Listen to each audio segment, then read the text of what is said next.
네, 기도하고 시작하겠습니다. 하나님 아버지 감사합니다. 한 학기 동안에 하나님의 말씀인 성경을 잘 배울 수 있게 해주시니 감사드립니다.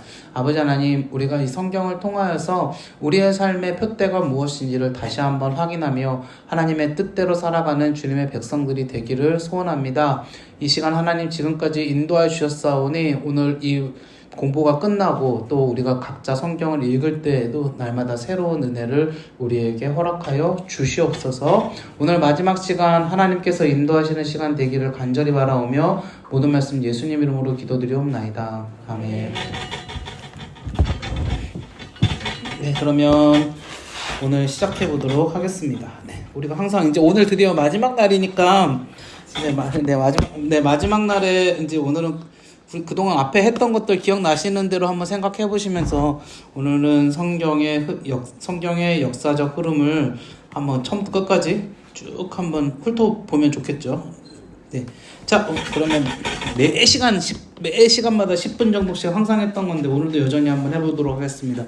자, 우리가 성경을 시대적으로 구분해 보았을 때, 성경을 시대적으로 구분할 때 제일 먼저 시작되는 시절은 창조시대라고 했었습니다. 그래서 이 창조시대에는요, 창세기 1장부터 11장까지의 내용이 창조시대에서 우리가 볼 수 있었던 내용이었었고요. 특별히 여기에는 하나님의 천지창조라던가 또 죄의 시작, 아담과 하와로부터 시작된 죄의 시작, 그리고 노아의 홍수와 그리고 바벨탑 사건까지의 사건들이 기록되어져 있었다. 그래서 이거는 전 세계적인 창조시대의 이야기다. 근데 여기서 바벨탑 사건 이후에 하나님께서 한 사람에게 집중을 하시죠. 그 사람이 아브라함이라는 사람이었고, 이 아브라함 시대부터를 우리는 뭐라고 부르기로 했습니까? 족장시대라고 부르기로 했습니다. 맞습니다. 그래서 아브라함의 아들 이삭과 이삭의 아들 야곱의 아들 요셉의 시절까지 총 족장시대의 중요한 인물이 4명이었다. 이것이 어디에 나옵니까? 창세기 12장부터 끝장인 50장까지. 요셉의 시대에 요셉이 이집트의 총리가 되고요. 이집트의 총리가 되었을 때 야곱이 자신의 가족 70명을 이끌고 이집트로 이주했었죠. 그러다가 400년이라는 시간이 흐른 후에 이 이집트에서 탈출하는 내용을 우리가 어떤 성경에서 볼 수 있었죠? 출애굽기였죠. 그래서 이 시대를 우리가 이렇게 부르기로 했습니다. 출애굽 시대. 애굽을 탈출한 시대. 출애굽 시대는 당연하게 출애굽기가 여기에 포함되어져 있었고요. 그 다음에 이건 애굽을 탈출했던 이야기죠. 그 다음에 또 어디서 살았죠? 광야 생활을 했었죠. 광야 생활을 했었을 때의 성경은 민수기였다라고 말씀을 드렸어요. 여기는 출애굽기죠. 당연히 출애굽기와 플러스 레위기, 민수기와 신명기가 광야 생활 가운데 이야기다. 광야 생활이 끝나고 이제 가나안, 하나님께서 주신 가나안에 들어가죠. 입성하는데 이거를 들어가기 위해서 어떤 일을 펼쳤습니까? 가나안 정복 전쟁. 그래서 가나안 정복 시대를 라고 하기로 했죠. 이때 가나안 정복 시대의 성경이 여호수아가 장군이 되어서 가나안을 정복하는 내용, 여리고성을 들어가고 아이성을 부수고 했던 내용들이 여기에 포함되어져 있어요. 가나안을 정복하고 드디어 가나안에서 살게 된 백성들이 아직은 이스라엘의 왕이 없었고 각각의 지역에 지도자들이 세워졌죠. 이 지도자들을 성경에서 뭐라고 부르기로 했습니까? 맞아요. 사사는 사실 재판관이라는 뜻이 있었죠. 근데 이 사사를 세우기로 했습니다. 그래서 이 시대를 뭐라고 부르기로 했죠? 우리가 사사시대. 맞습니다. 사사시대의 말미에 온니에부터 이어지는 삼손까지 사사, 그리고 마지막으로 사사시대 말미에 하나님께서 누구를 부르셨습니까? 사무엘이라는 사람을 부르셨어요. 그래서 사무엘이라는 사람이 2명의 왕을 세웠다. 그 왕이 누구였습니까? 네, 사울 왕과 다윗 왕이었다. 하나님께서 사무엘을 통하여서 사울과 다윗에게 기름을 부어서 이들을 왕으로 세우셨다. 그래서 무슨 시대가 시작되는 겁니까? 왕정시대. 근데 이 왕정시대는 다시 크게 두 가지로 나눌 수가 있어요. 첫 번째, 초기 왕정시대. 이 초기 왕정시대에는 사무엘이 세웠던 사울과 다윗, 그리고 다윗의 아들이었던 솔로몬 시절까지를 보고요. 솔로몬 시절이 끝난 다음에 나라가 어떻게 됐어요? 솔로몬의 아들 르호보암 때, 솔로몬의 아들 르호보암 때 남유다와 북이스라엘로, 여기는 여로보암이 북이스라엘이었죠. 나라가 분열되었어요. 그래서 이때를 뭐라고 불렸어요? 분열 왕국 시대. 자, 분열 왕국 시대에 총 몇 가지의 왕국 그 단계가 있었다라고 말씀드렸던 거 기억하시죠? 총 몇 가지였죠? 네, 5가지였죠. 그래서 처음에 남북 경쟁의 시대, 두 번째 남북 화해의 시대, 세 번째 남북 단절의 시대, 네 번째 아시리아 침공. 자, 그 다음에 마지막으로 남유다만의 시절. 이거 5가지를 우리가 기억하면 좋겠다. 자, 한번 퀴즈 한번 내볼까요? 그러면 아합이 활동했던 시절은 경쟁, 화해, 단절, 아시리아, 그 다음에 남유다 어디였습니까? 네, 화해의 시대. 맞아요. 화해의 시대였었다라는 거 우리가 기억하고 다 너무 이제 잘 기억하시는 것 같아요. 자, 그래서 왕정시대가 끝난 다음에 왕정시대의 말미에 아시리아 아까 시대 때 어디가 무너졌어요? 북이스라엘이 멸망했어요. 그 다음에 아시리아가 멸망하고 아시리아의 뒤를 이었던 무슨 나라가 있었죠? 맞아요. 바벨론이라는 나라 때 어디가 멸망했죠? 남유다가 멸망했어요. 그래서 이 사람들이 뭐로 끌려갔어요? 맞아요. 포로로 끌려갔어요. 그래서 이 시대를 포로 시대라고 우리가 부르자라고 했어요. 이 포로 시대에 근데 바벨론이 멸망하고 새로운 나라가 세워졌습니다. 그 나라가 어느 나라였냐면 페르시아였어요. 성경에서는 바사 제국이라고 나왔죠. 이 바사 제국에 고레스라고 하는 왕이 나와서 이 포로 시대에 있던 사람들을 어떻게 합니까? 풀어주죠. 그래서 다시 고향으로 돌아갈 수 있게 해줍니다. 이때를 우리가 이렇게 부르기로 했어요. 포로 귀한 시대. 맞아요. 우리가 포로 귀한 시대라고 부르기로 했어요. 기억하시죠? 여기에 들어갔던 성경들이 뭐뭐가 있었을까요? 에스라, 학개, 느헤미야 이런 책들이 여기에 들어갔었다. 여기 지금 왕정시대는 제가 그냥 넘어갔었네요. 열왕기 상하, 역대 상하 이런 책들이 여기 다 포함되어지는 겁니다. 자, 포로 귀환 시대가 끝이 나고 구약 성경이 어떻게 됐다? 구약의 시대가 끝났다. 그래서 구약과 신약의 차이는 뭡니까? 신약은 예수님의 시절이죠.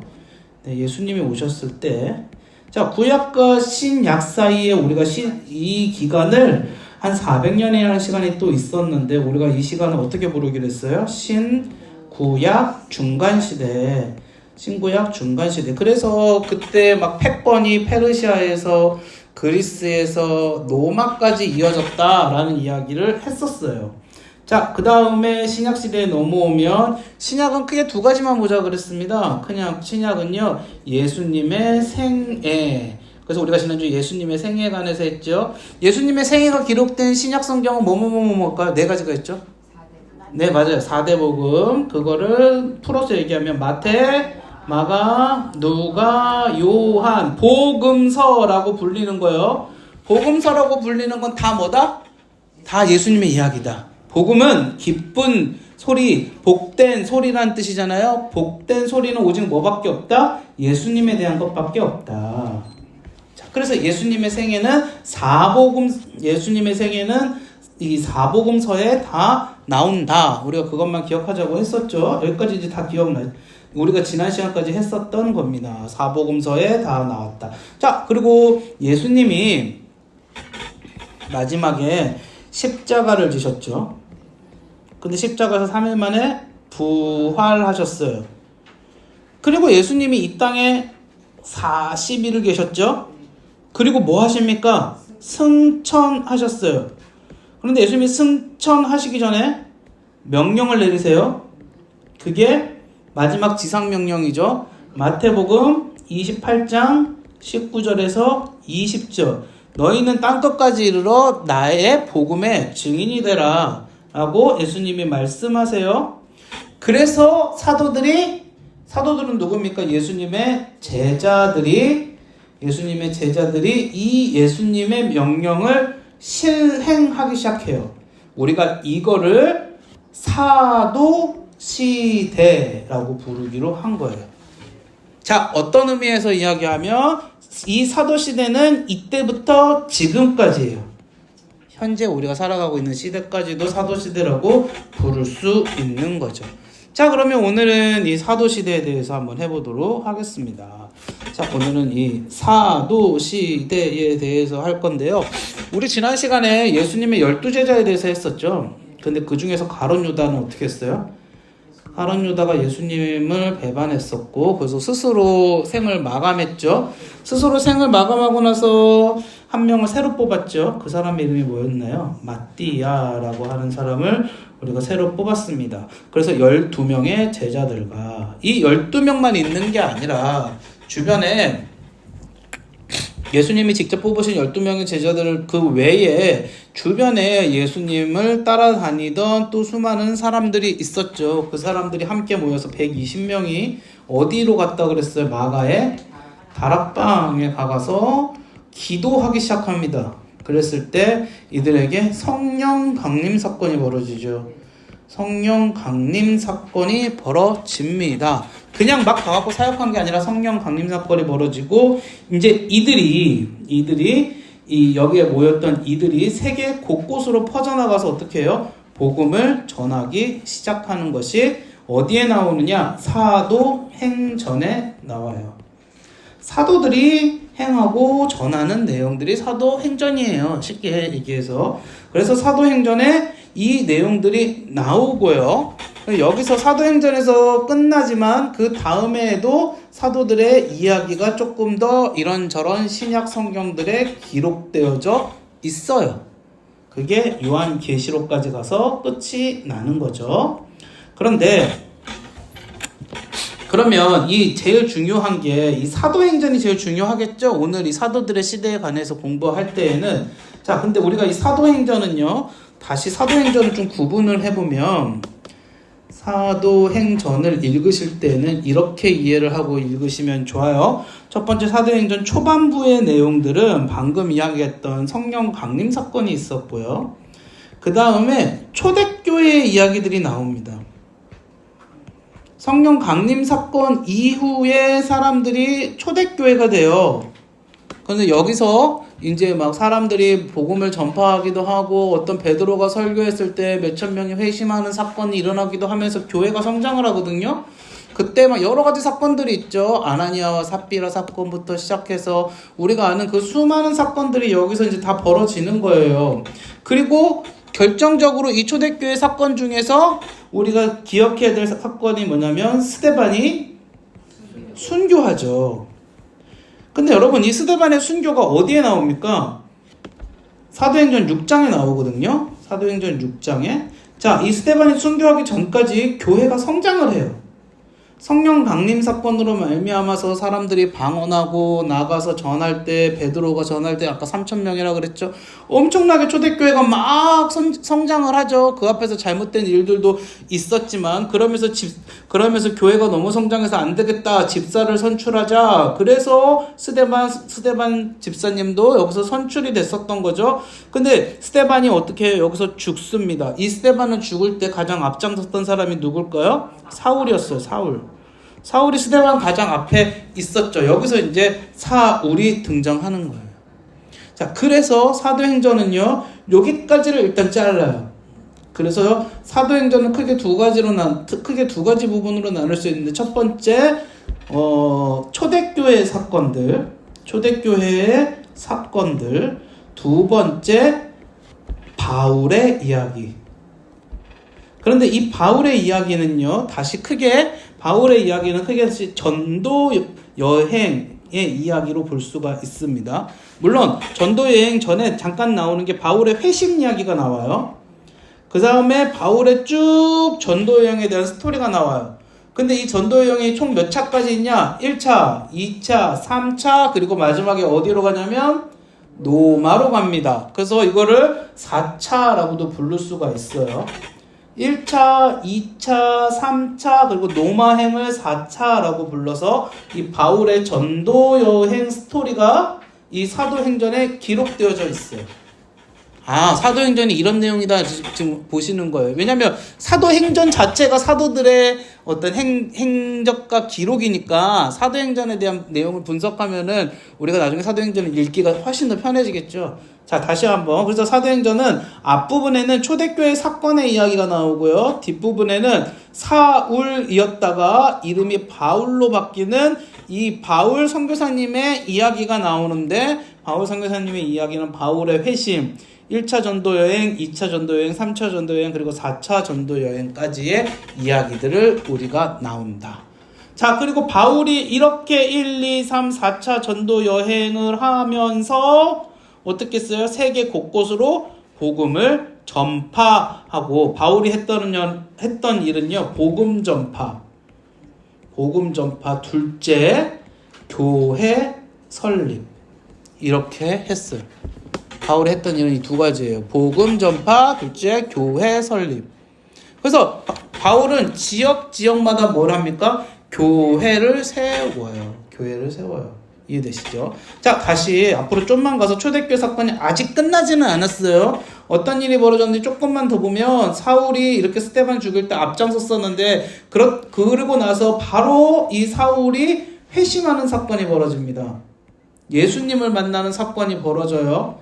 사울이 이제 스데반을 죽이고 나서 더 많은 사람들을 죽여야지, 그리고 예루살렘에 가서 그 자격을 받고 나서 다메섹으로 가요. 여러분, 다메섹이 어디냐면, 우리는 성경에서 다메섹이라고 하는 데가 다마스쿠스라고 부르거든요. 이 다마스쿠스가 이 아랍의 엄청나게 유명한 도시고, 상업도시고, 문화 경제적으로 발달한 도시예요. 사람들이 엄청 많이 모이겠죠. 유대인들도 거기 많이 모일 수밖에 없거든요. 그래서 거기 가서 그 예수님을 믿는 그리스도인들을 잡아서 죽이려고 합니다. 그러다가 그 가는 길에 예수님 만나서 오히려 회심했죠. 그리고 사울이 바로 행동하는 건 아니에요. 베드로 사건이 하나 더 나와요. 자, 보시면 지도를 갖고 왔어요. 자, 여기 지금 오순절과 유대 사람의 디아스포라라고 되어져 있는데, 오순절과 유대 사람의 디아스포라, 오순절에 성령 강림 사건이 예루살렘에서 있었죠. 그리고 유대 사람 디아스포라라는 거는 흩어진 사람들이에요. 그런데 보면은 그 성령 강림 사건 벌어질 때 사람들이 멀리서 와요. 어디서 왔다라고 표현을 하냐면 아시아, 본도, 부르길라, 밤빌리아, 갑바도기아, 여기가 서아시아 지역이거든요. 서아시아 지역에서 여기까지 내려와갖고, 그러니까 지금 세계 곳곳에서 사람들이 왔었는데 방언을 하는 거 보면서 놀래서 갔었다라고 이야기를 하죠. 그 다음에 그렇게 하고 나서 이제 베드로가 여기 지금 누따라는 지역이 여기 있어요. 여기 누따라는 지역에서 보니까는 성도로 살아가는 그리스도인들을 만나게 돼요. 이방인인데, 유대인이 아닌 이방인인데. 그러면서 베드로가 마음이 열리기 시작하면서 어떻게 하느냐, 베드로가 여기가 가이사라거든요. 여기가 누따고, 이렇게 좀 올라가면 얼마 안 되잖아요. 가이사라에 올라가서 내가 어떻게 이방인들에게 복음을 전해야겠다라고 생각을 합니다. 그래서 백부장에게 복음 전하는 장면 나오죠. 그게 여기에서 나오는 장면이에요. 그러니까 지금 유대인에게서 복음 전파가 이방인에게로 가야겠다라는 게 점점 커지고, 이게 하나님의 마음이었어요. 그런데 이거 이제 누구로부터 완성이 되냐면 바울로부터 완성이 되는 거예요. 그 다음에 이제 본격적으로 바울이 등장합니다. 바울이 등장해서 어떻게 해요? 바울이 등장해서 이제 슬슬 이 전 세계에 어떻게 합니까? 복음을 전하기 시작하는 거예요. 자, 바울이 등장하고 첫 번째로 그 전도 여행을 이제 시작하거든요. 바울의 전도 여행이 이제 총 몇 차라 그랬어요? 3차로 이어진다 그랬잖아요. 그 중에서 1차가 그 중에서 1차의 전도 여행이 이렇게 됩니다. 지금 이 지도 보이시죠? 이 지도대로 바울이 가요. 자, 예루살렘이 여기 있습니다, 여러분. 예루살렘이 여기 있어요. 여기가 예루살렘이에요. 지금 그런데 바울은 항상 어디서 출발을 하냐고 하면은 여기 안디옥에서 출발해요. 안디옥이 굉장히 중요한 거점이 됩니다. 원래 바울의 고향은 여기 길리기아 다소예요. 다소고 안디옥에서 출발을 해요. 바울은 모든 전도 여행을 이 안디옥에서 출발을 하거든요. 그래서 보면 바울이 출발해서 처음에 어디로 갔냐면 여기 키프로스로 가요. 이 섬이죠. 네, 이 섬으로 갑니다. 이 섬으로 갔다가 여기서 다시 배를 타고 이제 밤빌리아라고 하는 곳으로 넘어갑니다. 이게 지금 이스라엘의 여기 소아시아 지역이거든요. 여기가 소아시아 지역이에요. 여기 굉장히 그 노마다 문명권이죠. 지금은 이 소아시아 지역 밤빌리아 버가라고 하는 곳으로 이렇게 쑥 들어가죠. 근데 이 버가가 굉장히 힘든 곳이었대요. 기후도 높고 습도도 높고 비도 많이 오고 병균도 막 많고 그러니까는 얼마나 힘들었겠어요. 바울이 얼마나 힘들었겠어요. 여기 버가까지 가는데. 그리고 나서 바울이 어떤 결정을 하냐면 이 버가에서 여기 보면 여기 똑같은 안디옥인데 여기는 비시디아 안디옥이라고 그러거든요. 이 비시디아 안디옥으로 들어가서 복음을 전하자라는 결정을 바울이 합니다. 그래서 여기로 가요. 그런데 여러분 여기가 지금 보면 이게 지금 잘 보이실지 모르겠지만 이렇게 검은색으로 이렇게 뭐가 그려져 있죠. 이 지도에서 뭘 그려놓은 걸까요? 산맥이거든요. 산맥. 여기 비시디아로 가는 길이 산맥이에요. 근데 이게 타우루스 산맥이라고 합니다. 저도 안 가봐서 몰라요. 근데 타우루스 산맥이 굉장히 험하다 그러거든요. 근데 이 산맥을 넘어가는 거예요, 지금. 이 산맥을 넘어간다는 게 무슨 말이냐면 지금은 뭐 그런 일 별로 없지만 산적도 많고요. 여기서 막 죽을 위험도 지금 버가에서부터 피로가 쌓이기 시작해서 이 산맥을 넘어가는 거거든요. 이때 팀원 중 한 명이 이탈합니다. 근데 누굴까요? 네, 그 사람이 마가입니다. 마가. 우리는 마가 이야기를 되게 많이 들으셨잖아요. 근데 마가 이야기 들으면서 아유, 끊기도 없는 중간에 포기하고 도망간 여러분 그건 아니에요. 여기가 엄청나게 고된 길들이에요. 엄청나게 여기 버가에서부터 피로가 누적될 수밖에 없는 여기 산을 그냥 평지를 좋다 그러고 걸어가는 게 아니라 이 산맥을 넘어가면서 습격을 받고 도망 다니고 피해 다니고 막 뭐 먹을 것도 없고 우여곡절을 겪는 그 엄청난 여기 고생의 길들을 지금 바울이 가고 있는데 그 가운데서 마가가 도망간 거죠. 요한 마가가 도망간 거예요. 특별하게 뭐라고 하기도 좀 그런 상황이긴 한데 그렇다 그래서 마가가 잘했다고 하기도 좀 뭐하죠. 그래서 2차 전도여행 때는 어떤 일이 벌어져? 출발하기 전에 이 마가 때문에 대판 싸우고 바나바랑 헤어지지 않습니까? 바나바는 유일하게 바울을 받아줬던 사람입니다. 바울이 회심하고 예루살렘으로 왔거든요. 근데 그 전에 바울이 그 예루살렘으로 그 올 때에 야고보가 순교해요. 네. 야고보가 순교해요. 그러니까 지금 이게 분위기가 좋지 않은 분위기예요. 근데 사울은 누가 죽었던 거에 앞장섰던 사람이죠? 스데반이 죽었던 거에 앞장섰던 사람이잖아요. 그러니까 다른 사도들의 입장에서는 바울을 받아들여 주기가 많이 머시기 한 거죠. 그럴 수밖에 없는 상황이 펼쳐지는 거죠. 그러니까는 사도들이 바울을 안 받아들이려고 그러는데 그 가운데에서 바울을 받아들이게끔 해준 사람이 누구였냐면 바나바였어요. 여러분 2차 전도여행 때 바나바하고 바울하고 싸웠다 그랬잖아요. 마가를 데려가는 문제와 데려가지 않는 문제로 싸웠다 그랬잖아요. 누구한테 정당성이 있을까요? 그냥 우리 인간적인 눈으로 보기에는 당연히 바나바죠. 아니 바울은 이런 거예요. 일이 중요한 사람이고요. 바나바는 사람이 중요한 사람이에요. 근데 요즘 관점에서 우리가 봤을 때 사람이 먼저지 일이 먼저냐 이런 말 많이 하잖아요. 근데 바울은 일이 중요한 사람이에요. 네, 제가 약간 바울 닮아가지고 바울은 일이 중요한 사람인데 바나바는 사람이 중요하거든요. 그럼 어떻게 보면 누가 보면 뭐라 그러겠어요. 그래도 바나바가 조금 더 괜찮은 사람이지. 바울도. 네. 바울도 받아주는. 바울도 받아주는. 거예요. 네네네네. 바울은 마가를 언제 받아주냐면은 거의 죽기 직전에 받아주니까 바울은 성격은 더러운 사람 맞습니다. 바울은 성격을 더러운 사람 맞습니다. 바울 성격은 안 좋아요. 바울은 여기저기 가서 싸움도 많이 하고, 근데 날카롭고 예민하고 바울은 성경에 그런 모습 많이 나옵니다. 바울은 성격은 안 좋아요. 근데 그걸 보면서 느끼는 건 뭐냐면, 근데 바울이 점점 하나님 은혜 받으면서 내가 뭐가 잘못됐는지를 깨닫는데 그렇다고 죽을 때까지 사람이 쉽게 바뀌지는 않고요. 그런데 하나님이 놀랍게 그 사람의 특성에 맞게 하나님께 쓰임 받는다라는 거예요. 제가 이걸 보면서 쓸데없는 소리 하면 안 되는데 이번 학기는 쓸데없는 소리 많이 줄였는데 제가 이걸 보면서 느끼는 건 뭐냐면 좋고 나쁘고 없는 것 같아요. 사람은 자꾸 평가를 하거든요. 저런 성격이 좋은 거다, 저런 성격이 좋은 거다, 막 이렇게 평가를 하는 거거든. 평가를 막 하고, 이렇게 규정을 하는데, 그거 아닌 것 같습니다. 제가 보기에는. 하나님 입장에서 보기에는 그게 아닌 것 같습니다. 문제는 뭐냐면요. 어떤 성격을 가지고 있던지 간에, 그게 어떻게 쓰임받느냐가 중요하다고 생각돼요, 지금. 어떤 성격을 가지고 있느냐가 중요한 게 아니라, 그게 어떻게 쓰임받느냐, 어떤 방법으로 쓰임받느냐가 중요하다는 거죠. 네, 더 이상 하면 안 될 것 같아요. 그죠?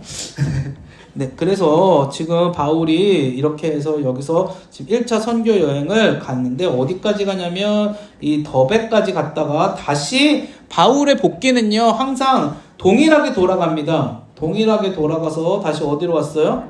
다시 안디옥으로, 왜 안 줄어들어?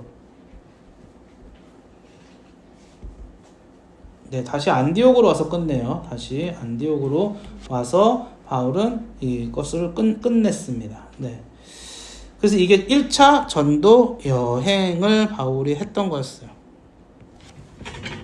자, 그 다음에 바울이 이제 예루살렘으로 돌아왔죠. 예루살렘으로 돌아와서 바울이 여기서 했던 일이 있어요. 여기가 이제 예루살렘이죠. 여기 안디옥으로 왔다가 다시 예루살렘에서 사도들이 모여요. 예루살렘에서 왜 사도들이 모이냐면요. 이때 한 가지 문제가 있었어요. 이방인의 할례 문제라는 게 있었어요. 이방인 할례 문제. 이방인이 할례를 받지 않았는데 이 사람들이 구원받을 수 있느냐? 라는 거 갖고 이제 논쟁이 있었는데 그때 이제 바울은 하나님께서 은혜 주시면은 구원으로 믿음이 가능한 것이다 라고 이야기를 하죠. 근데 이제 그걸 반대하는 사람들이 있었는데 여기서 이제 베드로가 드디어 이제 바울의 말이 맞다라고 선언을 해줘요. 그러면서 우리가 확실하게 알게 되죠. 구원은 믿음으로 말미암아 받은 하나님으로부터 받은 선물이다 라는 게 이때 처음으로 결정이 확실하게 납니다. 이 결정이 사람이 낸 게 아니고요. 예수님의 말씀들과 이것들을 종합해서 낸 거죠. 그리고 나서 바울이 이제 사도들로부터도 신뢰를 얻게 되고 제2차 선교 여행을 떠나게 되는데 이게 지금 바울의 제2차 선교 여행의 그 길이에요. 원래는 바울이 어떻게 가려고 그랬냐면 아까 1차 선교 여행 때 어디로 갔어요? 키프로스로 갔었죠. 기억하시죠? 바울이 2차 선교 여행도 이 키프로스로 들어가려고 그랬거든요.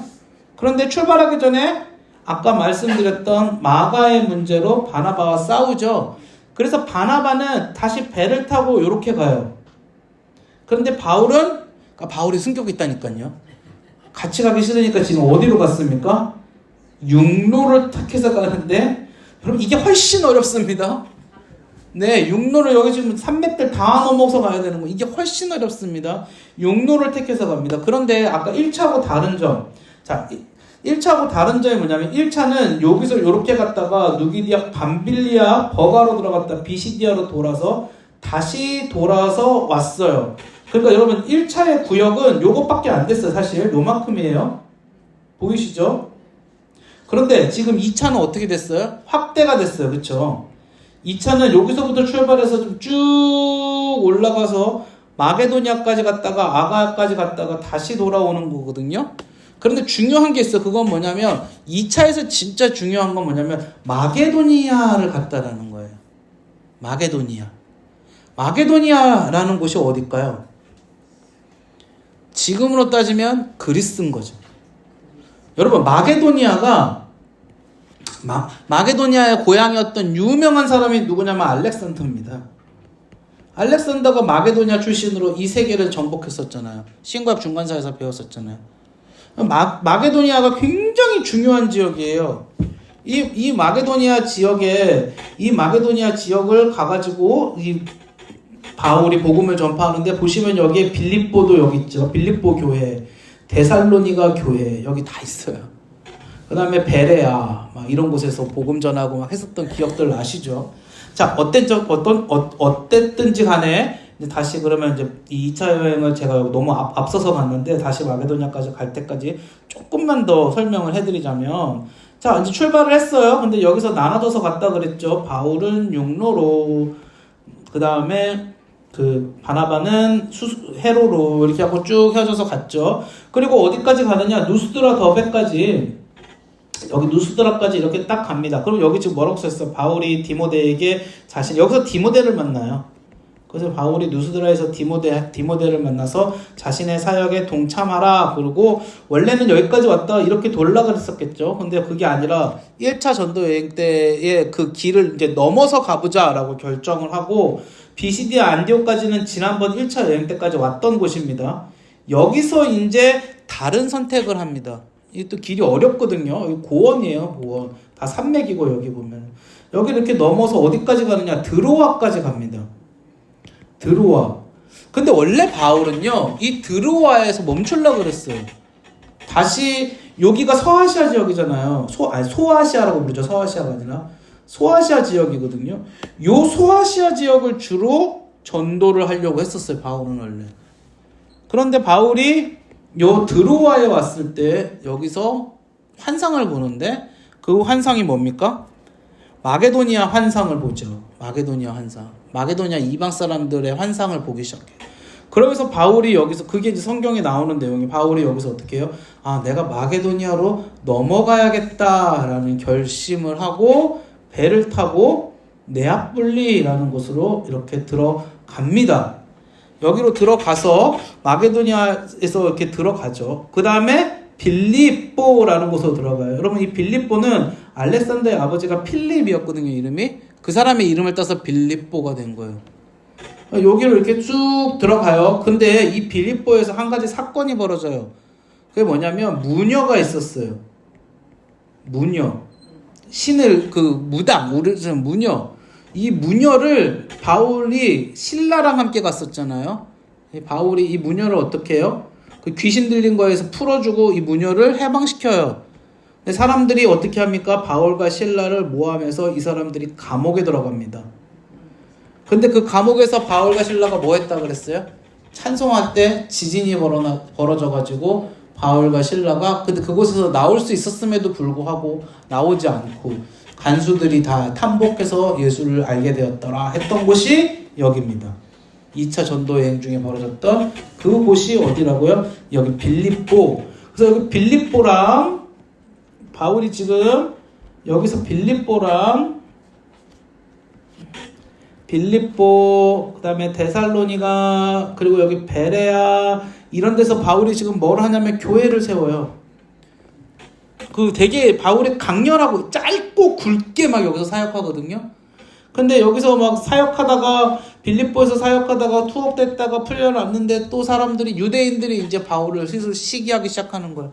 죽이려고 하니까 바울이 베레아로 도망갔다가 또 베레아에서 사역하다가, 베레아에서 디모데하고 신라를 여기다가 남겨놨다가, 그 누구예요? 먼저 바울만 먼저 나오죠. 나왔다가 또 다시 어디로 가느냐면, 이번에는 쭉 내려와서 배를 타고 베레아에서 쭉 내려와서 어디로 가냐면 아테네로 들어갑니다. 성경에서 여기를 뭐라 그러냐면 아덴이라고 나오거든요. 여기서 이 아테네가, 여기가 그리스의 중심부 아닙니까?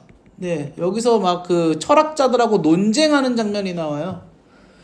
거기서 제가 갑자기 기억이 안 나는데, 막 제우스가 막 어떻고 막 이런 장면들이 막 성경에 나와요. 성경에 막 빌립보서 막 이런 데 보면 나와요.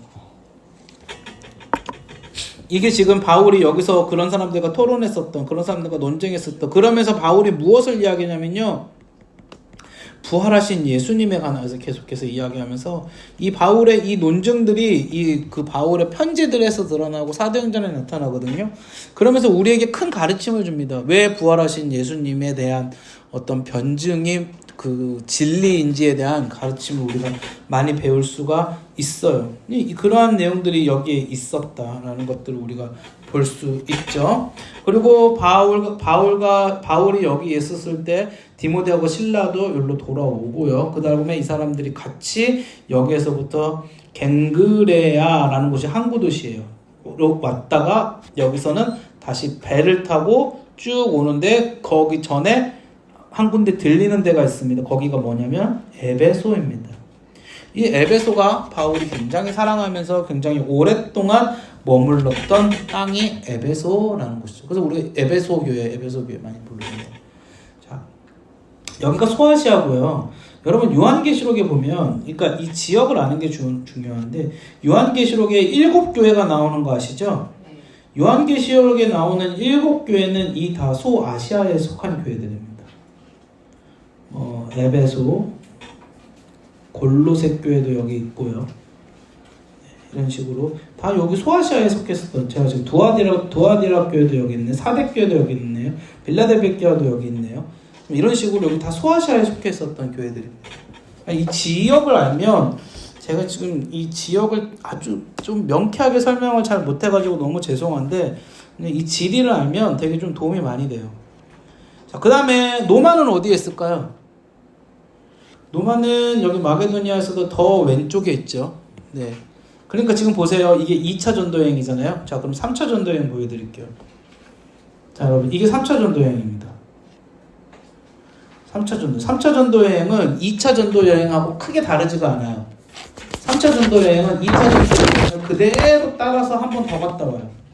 그런데 그대로 따라서 이렇게 한번 쭉 갔다 오는데, 바울이 안디옥, 에베소 이런 데 중요한 지역이 있거든요. 그런 중요한 지역들에서 꽤 오랫동안 머물면서 많이 편지를 쓰고 사람들하고 막 이렇게 싸우고, 그 유대인들이 이제 죽이려고 바울을 쫓아다니고 막 그러죠. 그러다가 마지막으로, 이거는 거의 똑같은 경로니까 설명할 게 크게 많지는 않습니다. 그럼 왜 바울이 이 경로를 왜 갔겠어요? 이렇게 가면서 바울이 했던 일이 뭐냐면, 바울이 이 경로들을 쭉 따라가면서 원래 세웠던 교회들을 방문하고 그 교회들을 튼튼하게 세우는 작업을 3차 여행 때 했던 거예요. 그리고 나서 바울이 이제 다시 돌아가려고 하는데, 다시 돌아갈 때 여기 바다라라는 곳에서 이제 배를 타고 가려고 그러는데, 여기에 그 장로들이 찾아옵니다. 에베소 교회 장로들이 찾아와요. 에베소 교회 장로들이 찾아와서 뭐라 그러냐면, 이제 바울하고 대화를 하는데, 예루살렘으로 가지 마라. 왜 가지 말아야 되냐 그랬더니, 지금 유대인들이 당신을 죽이려고 막 애를 쓰고 있다. 근데 바울이 뭐라 그러냐면, 바울이 내가 가서 해야 될 일이 있다고, 예수님께서 지금 나를 그곳으로 보내신다고. 그리고 예루살렘으로 왔죠. 그런데 진짜로 여기서 잡힙니다. 잡혔어요. 그리고 어떻게 합니까? 바울이 자신은 로마 시민이니까 로마 황제한테 보내달라. 그래서 바울의 전도여행은 로마행이 되는 건데, 바울의 제4차 전도여행이 시작되는데, 여러분 이거는 전도여행이라고 하지만 호송된 거죠. 근데 이게 지금 엄청난 거래요. 그 바울이 그 로마에 가기를 원했거든요. 로마는 여기 제국의 심장이니까. 근데 자기 돈 한 푼 안 들이고 호송차에 실려가지고 가장 안전하게 이동되는 겁니다. 네, 진짜로. 그래서 바울이 이 4차 전도여행을 가는데, 4차 전도여행은 심플하죠? 여기 지금 이탈리아가 로마입니다. 그죠? 로마. 심플합니다. 그냥 배 타고 여기서부터 출발해갖고 쭉 해서 이제 여기까지 오면 되는 거죠. 이탈리아까지 가면 됩니다. 근데 문제는 뭐예요? 여기서 한번 배가 풍랑을 만나서, 배가 여기서 파선을 하고, 요쯤에서 파선했어요. 여기서 풍랑 만나서 성경 보면 한 2주 14일 정도를 여기서 계속 고생하다가, 여기서 사람들이 이렇게 쭉 들어갑니다. 여기 이제 안으로 들어가. 여기 이제 몰타섬이라고 부르는데, 성경에서 이 몰타섬이 그 멜리데 섬 막 이렇게 나오거든요. 그래서 여기로 들어가서 여기서 근데 여기 바울이 이렇게 들어갔을 때 여기서도 뭐 사람들의 병을 고쳐주고 예수 그리스도를 전하고 복음을 전하고 뭐 그러는 장면들이 나오고요. 그리고 나서 이제 노마로 들어가게 되죠. 여기가 노마죠. 근데 바울이 노마 황제한테 항소했었잖아요. 여기서 붙잡혀가지고 난 노마 황제한테 가서 재판받겠다. 근데 여러분 노마 황제가 얼마나 바쁘겠어요. 그러니까 얼굴을 쉽게 보지 못하고 2년 동안을 기다립니다. 이 2년 동안에 바울은 하고 싶은 거 다 한 거죠. 바울은 이 2년 동안에 복음 전할 거 전하고 여기서 할 거 다 합니다. 그리고 나서 바울은 이 노마에서 죽죠.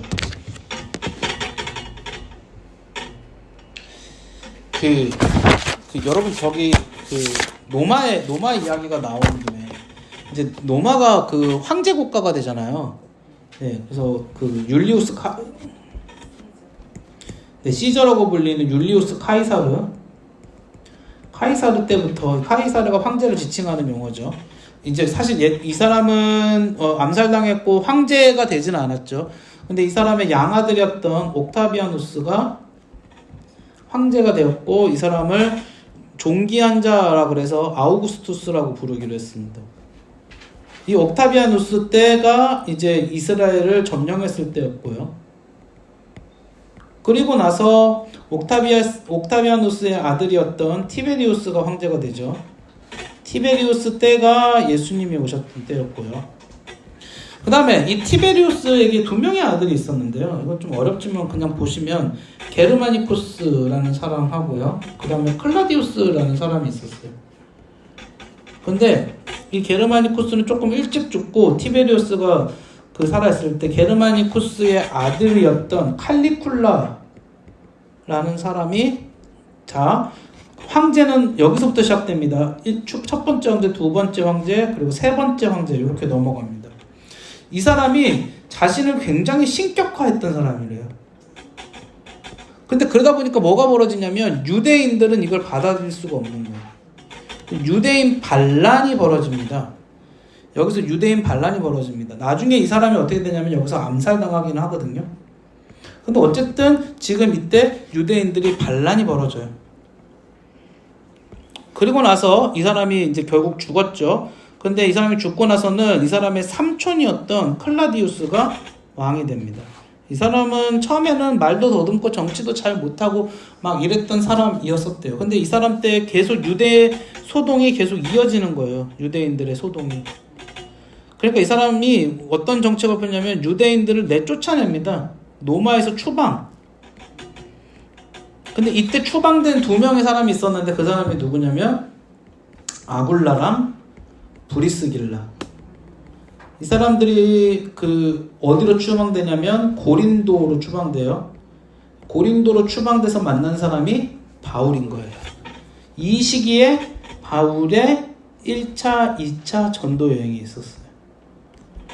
네, 1차, 2차 전도. 그러니까 사실 유대인들이 바울을 공격했잖아요. 지금 유대인들도 자신들도 지금 로마에서 입지가 약해지고 궁지에 몰리고 있던 상황이었어요.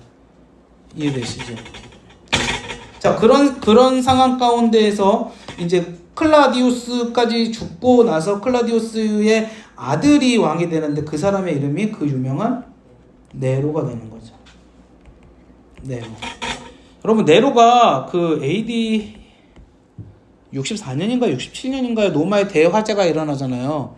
그러면서 사람들이 이제 네로에게 비난의 화살을 돌리고 하니까 네로가 이걸 잠재우려고 그리스도인들이 화재를 냈다라고 헛소문을 퍼뜨리죠. 그래서 그리스도인들에 대한 대학살이 벌어집니다. 그리스도인들의 대학살이 벌어집니다. 요쯤 해서 베드로하고 바울이 요쯤에서 노마에서 죽었다라고 다 순교했다라고 다 이야기합니다. 베드로하고 바울이 요쯤 이 AD 64년 전후로 여기서 다 순교했을 것이다 라고 우리가 보고 있습니다. 이러한 일들이 이 로마의 정치 체제 하에서 이루어졌었던 거죠. 자, 그렇게 해서 바울까지의 이야기가 끝이 났고요. 그 다음의 이야기들은 크게 중요한 건 없는데 118페이지 보시면 그냥 간단하게 기록만 해봤어요. 누가복음이 몇 년도쯤에 기록되어져 있는지, 뭐가 어떻게 되어 있는지 이런 것들은 여러분들이 한번 쭉 보시면 좋을 것 같아요.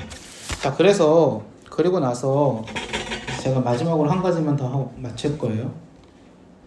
자, 이렇게 해서 바울의 전도 여행이 남긴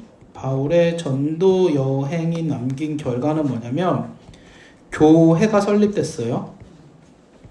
그리고 그리스도인들이 생기기 시작했어요. 어디에? 지금 이 제국에, 노마라고 하는 제국에.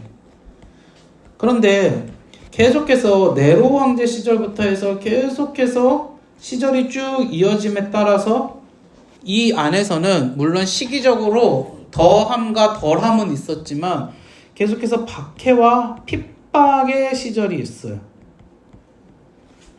이때를 어떤 때라고 부르냐면 초대교회라고 불러요. 우리는 역사에서 초대교회라고 부릅니다. 근데 이 박해과 핍박의 역사 가운데에서도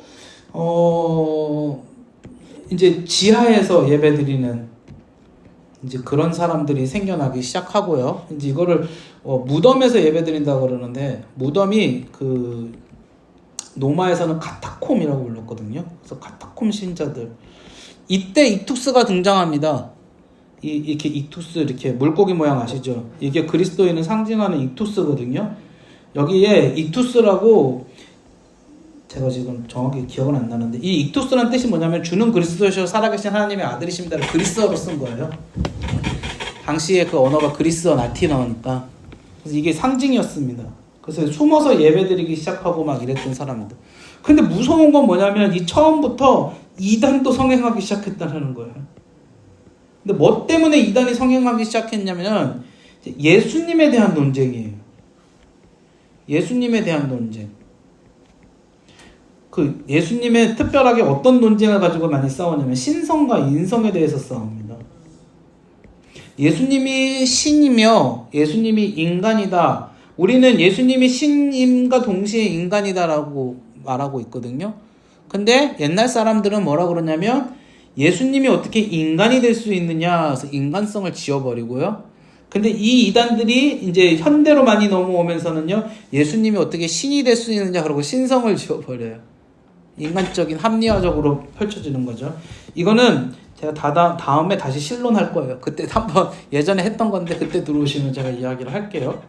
그래서 이 초대교회가 이렇게 펼쳐지는데 계속 박해의 역사, 그러면서도 기독교가 성장하죠. 그러다가 로마가 동로마와 서로마로 나눠지는 사건이 발생을 합니다. 근데 여기 이때 서로마에 콘스탄티누스라는 황제와 그 다음에 동로마에 니키니우스라는 황제가 서로 대결을 하죠. 근데 하나님이 콘스탄티누스 황제에게 꿈을 꾸게 하시는데, 그때 어떤 깃발을 가지고 와서 싸워라 이렇게 얘기해요. 그 깃발 모양이 어떻게 됐었다, 이렇게 됐었나? 아무튼 깃발 갖고 싸워라. 그래서 이제 그게 그리스도를 뜻하는 깃발이었고, 나중에 이 콘스탄티누스가 그 꿈에서 그 깃발을 만들어서 실제로 싸우면서 이기죠. 그리고 나서 313년에 AD 313년에 기독교를 공인해 줍니다. 자 보세요. 근데 이 사람들이 잘 착각하는 게 뭐냐면 기독교를 공인해 줬다 그러니까는 기독교가 이제 국교가 됐구나. 그게 아니고요. 믿어도 돼. 그러니까 그 전까지는 법으로 믿으면 안 돼. 믿으면 다 죽어. 다 죽였어요. 그런데 313년에 믿어도 돼. 거기다가 나도 믿어. 누가 믿는다고요? 황제가. 나도 믿어가 돼버린 거예요. 그러니까 그때부터 기독교가 어떻게 되겠습니까? 쭉 엄청나게 성장하죠? 여기서 엄청난 이점이 하나 생겼어요. 이게 뭐냐면, 이제 그 전까지 예수님에 대한 논쟁이 있었다 그랬죠? 예수님뿐만 아니라 그 전까지 여러 가지 논쟁들이 있었어요. 신학적 논쟁들이. 이 신학적 논쟁들이 요쯤 와갖고 폭발할 시기인데, 황제가 다 모아요. 어디서 니케아라는 곳에서 사람들을 다 모아요. 그리고 나중에 콘스탄티누플 이런 데서 사람들을 놓아요. 그리고 여기서 공의회를 펼칩니다. 예수님과 사도들의 말씀들을 모아놓고 어떤 게 맞는 건지에 대해서 분석하고 연구를 하기 시작해요. 그러면서 제대로 된 성경에 대한 기도와 연구를 통하여서 여기서 공표를 합니다. 그래서 이때 뭐를 만드냐면 교리를 만드는 거예요. 이게 교회가 세워져가는 과정을 이야기하는 겁니다. 이게 되게 중요한 겁니다. 이단이 뭔지 밝혀내고 여기서 벗어나는 것들을 지금도 여기서 벗어나는 것들을 하는 게 다 이단입니다. 네, 이렇게 합니다. 그러다가 380년 가면 여기 테오도시우스라는 황제가 나타나서 이때 기독교를 국교로 선포합니다. 국교로 선포합니다. 자, 그리고 좀 시간이 지나면 정확하게 언제부터다라고 말하기는 어려운데 이제 조금 시간이 흐르기 시작하면서 이때부터를 중세교회라고 불러요. 그 유명한 교회가 타락하는 시기죠. 교회가 쭉 타락하죠. 약 1000년 동안. 그러다가 1400년대 말부터 1500년대, 1600년대 초까지 오면서 뭐가 벌어지느냐? 종교 개혁이 벌어집니다. 이때 칼빈, 누터, 이런 사람들이 여기서 쭉 나와서 뭐 하는 거예요? 종교를 개혁하는 거예요. 그래서 우리를 개혁주의라고 많이 불러요. 그러면 이 앞에 카톨릭이죠. 이 앞에 카톨릭과 이 종교 개혁주의는 무엇이 다르냐? 종교 개혁주의 때 했던 주된 거는 뭐였냐면 성경 번역이었습니다. 카톨릭은요, 일반 성도들이 성경을 못 읽게 했어요. 카톨릭은 성경을 라틴어로만 읽을 수 있었어요. 근데 라틴어는요, 로마의 언어예요. 라틴어는 로마의 언어입니다. 근데 로마가 여기서부터 이제 쇠약해지면서 이 라틴어는 사어가 돼버려요. 죽은 언어가 돼버렸다고요. 그래서 일상생활에서는 쓰이지가 잘 않았어요. 그럼 일반 사람들은 이 라틴어를 읽을 수 있어요? 없어요? 없죠. 오직 누구만 읽었냐면 사제만 읽는 거예요. 그러면 사람들은 이 사제는 이 성도들한테 그때는 교육 수준이 낮으니까 이 성경에 대해서 자세히 알려줄까요? 알려주지 않고 자신들의 입맛에 맞춰서 알려주기 시작하는 거죠. 그러니까 성경에 나와 있지도 않은 면죄부니 이상한 논리들이 막 드러나는. 그러니까 카톨릭이 약간 그런 게 있어요. 카톨릭이 이 얘기까지 하면 오늘 못 끝나는데, 카톨릭은 그 성경보다 더 위에 있는 게 교황의 권위거든요. 성경보다 위에 있는 게 교황의 권위예요. 그래서 교황의 권위를 엄청나게 중요하게 생각하고 교황이 한마디 하면은 그게 성경보다 위에요. 아니죠. 그래서 루터가 제일 먼저 해보자 했던 게 성경 번역이었어요. 이 루터가 독일어로 성경을 번역해요. 그래서 성경을 보급합니다. 이때 그 구텐베르크의 금속활자가 마침 발명이 돼요. 그러면서 그게 하나님 역사죠. 그게 어떻게 마침 그 시기가 맞아. 그럼 금속활자가 그 시기에 발명되면 성경이 불티나게 찍히는 거예요. 사람들한테 쫙 보급이 되는데, 보급이 되니까는 뭐예요? 사제들이 말하는 게 맞지가 않은 거예요. 성경 말씀하고 다른 거죠. 그러니까 여러분, 우리 기독교는요, 오직 성경을 기준으로 가는 겁니다. 성경을 기준으로. 만약에 제가 여러분들 앞에서 무슨 설교를 했어요. 무슨 내용을 이야기했는데 그게 성경과 맞지 않는다. 그러면 뭐가 잘못된 거예요? 제가 잘못된 거예요. 이해되시겠죠? 성경이 맞는 거예요. 성경의 권위대로 가는 겁니다. 그래서 우리가 성경 공부가 중요한 거예요. 성경도 그냥 보면 안 돼요. 왜요? 성경은 그 앞에 교리가 중요해요. 여기서 만들었던 교리들 있잖아요. 이 교리가 중요해요. 이 교리로 보지 않으면 성경은 이단이 돼요. 구절구절 따다가 자기들끼리 해석하는 것. 근데 이 오랜 시간 동안 하나님께서 성령의 감동으로 이 교리를 만들어 주신 게 지금까지 오고 있는 거거든요. 근데 중간에 중세시대가 이것들 다 무시하고 자기들 마음대로 가기 시작하고 하나님의 말씀보다 교황의 말씀이 위라 그러고, 그러면서 여기 종교개혁주의가 일어났었죠. 그리고 나서 종교개혁주의 때문에 카톨릭과 기독교가 나눠지게 된 거예요. 이해되시죠?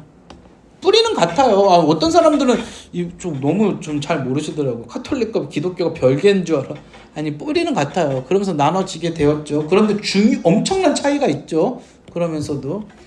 그런데 그리고 나서 이제 근대교회로 넘어오고 현대교회로 넘어왔죠. 근데 근대교회, 현대교회는 옛날과는 다른 엄청난 지금 위기가 있어요. 그건 뭐냐면 현대가 포스트 모더니즘 사회라는 거예요. 이게 뭐냐? 그 전이 모더니즘 사회라고 부르고요. 포스트는 모더니즘을 뛰어넘은 사회라고 부르잖아요. 모더니즘 사회에는 명확한 기준이 있는 사회였습니다. 이건 하면 돼, 이건 하면 안 돼가 있었죠. 근데 포스트 모더니즘은 뭐라고 그러냐면 너도 맞고 나도 맞으니 서로 건드리지 말자라고 이야기하는 게 포스트 모더니즘 사회거든요. 너도 맞고 나도 맞은데 왜 우리가 서로 싸우고 건드리냐. 그러다 보니까 지금 문제가 뭐냐. 기독교 너희들은 편협한 놈들이야. 왜? 너희만 맞다라고 우기잖아. 종교 구원받을 수 있는 길은 불교에도 있고 기독교에도 있고 천주교에도 있고 아무거나 다 믿어도 돼.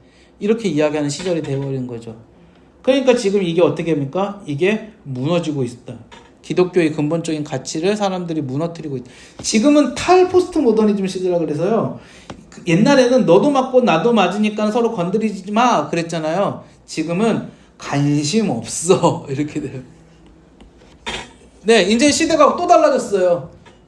너에 대해서 나는 관심도 없어. 지금 진짜 무서운 시대예요. 지금은. 네, 지금은 진짜 무서운 시대. 옛날에는 관심이라도 있었지만, 네, 지금은 그래서 기독교가 지금 어려운 시절로 넘어가고 있는 게 지금 현대까지 오는 겁니다. 저는 이게 사람들은 분명히 이야기하죠. 예수님 오실 때가 됐다고. 네, 여기까지 하고 싶었어요. 네, 교회의 역사를 간단하게지만 정말 이건 어디 찍먹도 안 해본 건데, 네, 맛도 못 본 거지만 그냥 이런 흐름으로 교회의 역사가 흘러왔다라는 것까지, 그리고 지금 현재 우리가 이런 상황 가운데 놓여 있다 정도는 우리가 좀 인식하면 좋지 않을까 하는 생각으로 여기까지 한번 와봤습니다. 네, 되게 먼 길 오셨고요. 한 학기 동안 고생 많으셨고, 네네네, 너무너무 감사하고 수고하셨습니다. 우리 박수 서로에게 격려의 박수 좋고, 네네, 기도하고 마치겠습니다. 하나님 아버지 감사합니다. 우리가 한 학기 동안 오늘 성경 통독 학교를 이제 드디어 마쳤습니다. 특별히 오늘은 사도들이 세계 곳곳으로 나아가서 복음을 전하고 전파했던 것들을 우리가 배웠습니다. 하나님, 우리도 사도들과 같은 길을 걸어가는 사람들인 줄 압니다. 예수님의 말씀이 진리인 줄 알고 성경 말씀에 따라서 살아가며 세상 곳곳에서 예수님의 말씀을 전하는 사람들이 되어질 수 있도록 우리에게 은혜를 허락하여 주시옵소서. 한 학기 동안 함께한 우리 모두에게 하나님께서 은혜 베풀어 주신 줄 믿습니다. 하나님 말씀을 더욱더 가까이 볼 수 있는 우리 모두가 될 수 있도록 은혜를 베풀어 주시옵소서. 감사드리며 예수님의 이름으로 기도드리옵나이다. 아멘.